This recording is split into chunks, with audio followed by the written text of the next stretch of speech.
2019 is now in our rearview mirror. Let's take a look back at some of the biggest stories that impacted the Northwest Metro this year.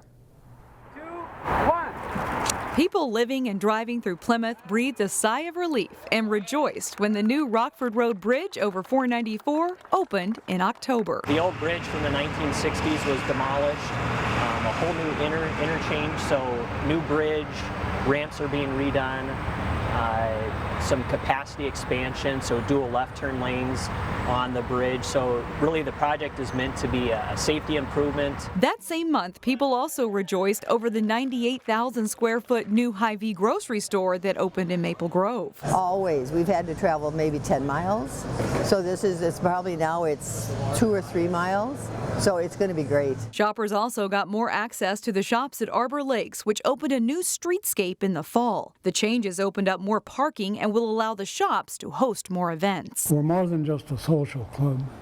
We're a veterans organization serving the community. The Osseo Maple Grove American Legion celebrated 100 years in 2019, while the Westfall American Legion in Robbinsdale closed its doors with a big community celebration. So I'm saddened, but things have got to move on, and I know it. The Bauer family, who operated a pick-your-own berry farm in Champlin, decided to retire after 4 decades in business. I hope that we generated a lot of memories for people, and I know for the teenagers, I'll never forget them, and hopefully they'll remember the farm. People will also remember the Sweet Taste of Italy's Crystal location. When the restaurant announced they would close after Thanksgiving, people rushed in to buy one more plate of pasta. This one just had something nice and special about it that people really liked. They liked coming here. They liked that it didn't have a bathroom. The Hollydale Golf Course closed at the end of the golfing season, with their owners sailing off into retirement. However, this beautiful green property caught the eye of developers who want to convert the 160 acres of land into single-family homes. Neighbors have formed a group called Preserve Hollydale Green Space. This is enough growth. We have enough houses in Plymouth now, and that we need to have green space. We need to have places for people to go and get away from all of the traffic. We need to think about what we want Plymouth to be. There isn't a formal plan at the city level just yet, but the city is studying traffic and conducting an environmental review to prepare. Residents are also concerned this development will add more students into the steadily growing Wayzata School District. The last 5 years, we've seen about 1,800 new students, and we're expecting about that pace or slightly more for the next 5 years. Much of the growth in the Wayzata district is in northwest Plymouth, where the district built its newest elementary school that opened this fall. Northwoods Elementary School is expected to be at capacity sooner rather than later. I don't know what the predictions are yet for next year, but we are built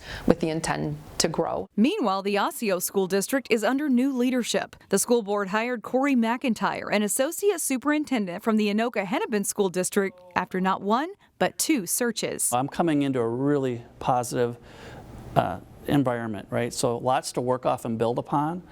So I'm really trying hard to honor that work that's been done, that's positioned us to this point. Because without being here where we're at, we can't kind of springboard forward as easily. The Robbinsdale School District is also looking forward to 2020 after a rocky chain of events that started with reassigning the longtime principal of Armstrong High School to another position. Students walked out, parents rallied, and petitions were started that ultimately were submitted to the state auditor for an audit. The best possible result is we find nothing is wrong. I don't think that's going to happen. I do know that at the end of the day, a lie and the truth cannot coexist.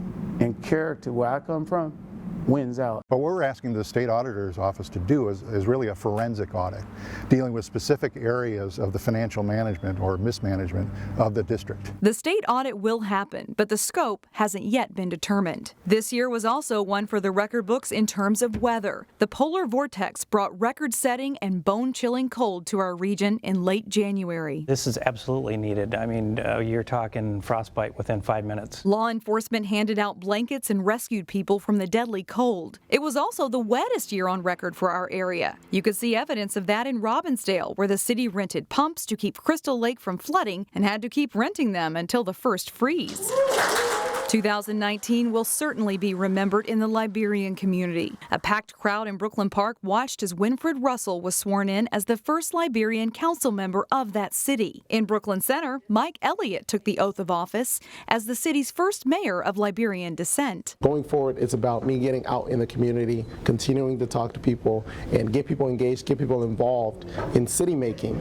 I think that we will be successful when we can bring people to the table. Liberians once again face the expiration of their Deferred Enforced Departure Status, or DED, where they are either given permission to stay in the U.S. or they have to go back to Liberia. People rallied, petitioned the government, and lobbied for a pathway to citizenship, both here and in Washington. That goal could be close, as the U.S. Senate approved a bill in December that would give Liberians on DED status permanent residency. We all are excited. I mean, the community is for sure very excited about this. It's a hopeful development that finally we can get permanent residency for Liberians who have been in this sort of limbo for almost 30 years. And finally, we'll end this robust recap with that Twins fever that swept through our area with the Minnesota Twins Bomba season. Adults and kids alike got in on the fun of cheering on a winning Twins team. It's fun to still now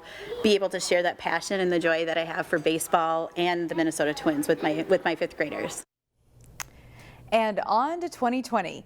We at CCX Media wish you a very happy new year. And as we go to break, we will leave you with this visual holiday card and a wish for a happy, healthy 2020 from all of us here at CCX Media.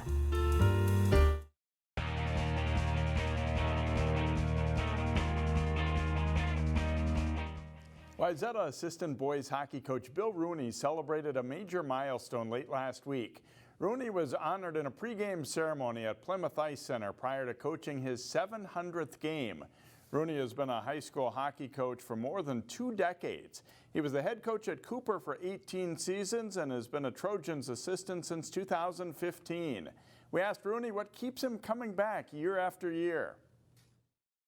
The love of the game and just the kids, just being around the kids. It's just fun to teach and try to pass on what you've learned, and hopefully they do the same when they're older. Rooney's 700th game was a win as Wayzata beat St. Michael Albertville 7-2.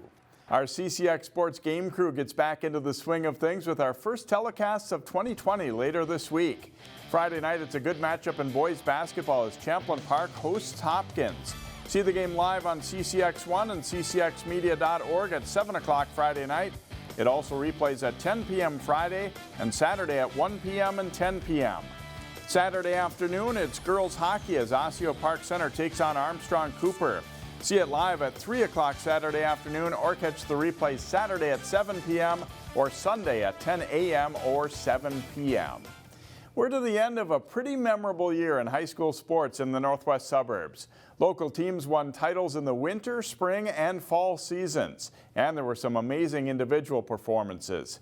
CCX Sports' Jason Melillo put together some of the best moments. Happy New Year and enjoy.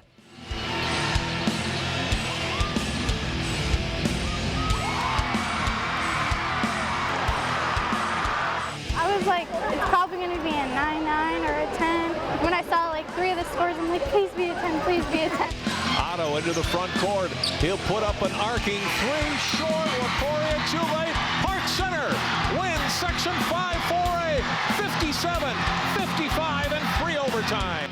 I can't even describe it. I'm so emotional right now. See, when you used to have hair, been consistently good on the boards, and that's a big 3 right there. Congratulations to Hopkins High School state champions.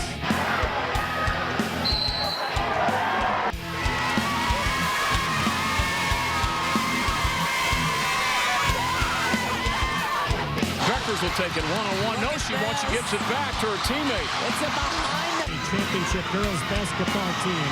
Here's Raloyer go for the wraparound try. Buckets for Stensley. Knocks it in. Section champions in girls hockey. Great effort by her. Bib number 1 for Wayzata. Now he does swing and miss, and the Hopkins Royals are Section 6 champions.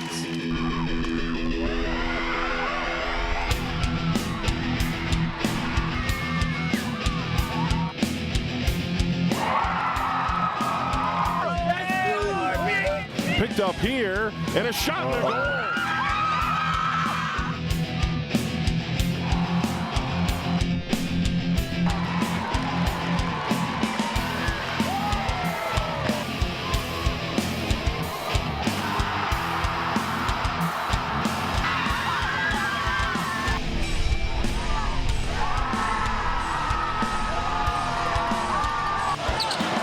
Tips it down the line, Pernsteiner, and that'll do it. Wayzata has won the state title. I'm speechless, honestly, about what happened. Miller's going to run it. Miller will break through, and he's going to go for the touchdown. Jace Miller for 42 and a score, and the Rebels are heading to the prep bowl. A third and goal from the 4. Vassar getting to the end zone. Now, goal to go. Vassar straight ahead.